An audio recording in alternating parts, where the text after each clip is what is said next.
বছৰজোৰা প্ৰস্তুতিৰে উদযাপিত হ'ব ভূপেন হাজৰিকাৰ জন্ম শতবাৰ্ষিকী। ইতিমধ্যে সকলো পৰিকল্পনা প্ৰস্তুত কৰিছে ৰাজ্য চৰকাৰে। সোমবাৰে বিধানসভাত মুখ্যমন্ত্ৰী ডক্টৰ হিমন্ত বিশ্ব শৰ্মাই সদৰি কৰিলে বছৰজোৰা জন্ম শতবাৰ্ষিকী অনুষ্ঠানৰ প্ৰাথমিক কাৰ্যক্ৰমণিকা। মোহনবাৰী বিমানবন্দৰ উৎসৰ্গিত হ'ব সুধাকণ্ঠ ডক্টৰ ভূপেন হাজৰিকাৰ নামত। 2025 বৰ্ষৰ 8 ছেপ্টেম্বৰত খানাপাৰাত অনুষ্ঠিত হ'ব বিশাল সভা, য'ত অংশগ্ৰহণ কৰিব দেশৰ প্ৰধানমন্ত্ৰী নৰেন্দ্ৰ মোদীয়ে। অৰুণাচল প্ৰদেশ, পশ্চিমবংগ আৰু মহাৰাষ্ট্ৰতো সুধাকণ্ঠৰ স্মৃতিত আয়োজন কৰা হ'ব বিশেষ অনুষ্ঠান। কেৱল ইমানেই নহয়, সামৰণি অনুষ্ঠান হিচাপে 2026 বৰ্ষৰ 8 ছেপ্টেম্বৰত নতুন দিল্লীত আয়োজন কৰা হ'ব বিশাল সমাৱেশৰ। উল্লেখযোগ্য যে বেনাৰস হিন্দু বিশ্ববিদ্যালয়ত ডক্টৰ ভূপেন হাজৰিকাৰ নামত আসন প্ৰতিষ্ঠা আৰু সুধাকণ্ঠৰ নামত মুদ্ৰা প্ৰচলনৰ বাবেও পদক্ষেপ গ্ৰহণ কৰিব ৰাজ্য চৰকাৰে। 8 ছেপ্টেম্বৰত ভূপেন হাজৰিকা ডাঙৰীয়াৰ বা দেৱৰ 100তম জন্ম জয়ন্তী আমি গুৱাহাটীৰ খানাপাৰা ফিল্ডত আমি অনুষ্ঠিত কৰিম। সিদিনাখনেই 1000 যুৱক যুৱতীয়ে অসম আমাৰ ৰূপহী গুণৰো নাই শেষ এই গানটি সমাজৰ সকলোৰে সন্মুখত 1000জন যুৱক যুৱতী একেলগে গাই তাক প্ৰদৰ্শন কৰিব।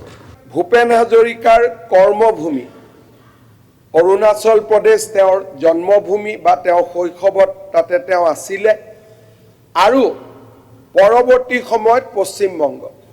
এই দুইটা স্থানতে আমি দুখন তেখেতৰ স্মৃতিচাৰণ সভা আমি অনুষ্ঠিত কৰিব খুজিছোঁ।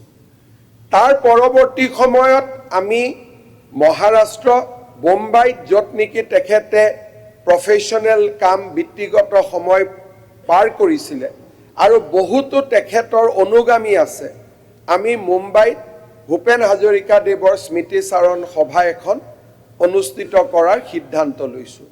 2026 চনৰ 8 ছেপ্টেম্বৰৰ দিনা যেতিয়া এই জন্ম জয়ন্তী পালন এটা বছৰ সম্পূৰ্ণ কৰিব, আমি নতুন দিল্লীৰ ভাৰত মণ্ডপমত সমগ্ৰ অসমীয়া মানুহে লগ লাগি ভূপেন হাজৰিকাৰ জন্ম জয়ন্তীৰ সামৰণি অনুষ্ঠান পালন কৰাৰ সিদ্ধান্ত লৈছোঁ। বানাৰস হিন্দু বিশ্ববিদ্যালয়, যাৰ লগত ভূপেন হাজৰিকা প্ৰত্যক্ষভাৱে জড়িত আছিল, তেখেতৰ নামত আমি এখন চেয়াৰ, বিশেষকৈ ফক যি ছং আৰু ফক কালচাৰৰ ওপৰত গৱেষণা কৰাৰ বাবে আমি এখন চেয়াৰ কৰিবৰ বাবেও আমি সিদ্ধান্ত গ্ৰহণ কৰিছোঁ। ভূপেন হাজৰিকা দেৱৰ নামত ইতিমধ্যেই পোষ্টেল ষ্টাম্প নিৰ্মাণ কৰা হৈছে, পোষ্টেল ষ্টাম্প তেখেতৰ নামত আছে, কিন্তু আমি এই সময়ছোৱাত ভূপেন হাজৰিকাৰ নামত এটা মুদ্ৰা, কইনছ, ৰিজাৰ্ভ বেংক অফ ইণ্ডিয়াৰ দ্বাৰা এটা কইনছ আমি নিৰ্মাণ কৰিব খুজিছোঁ।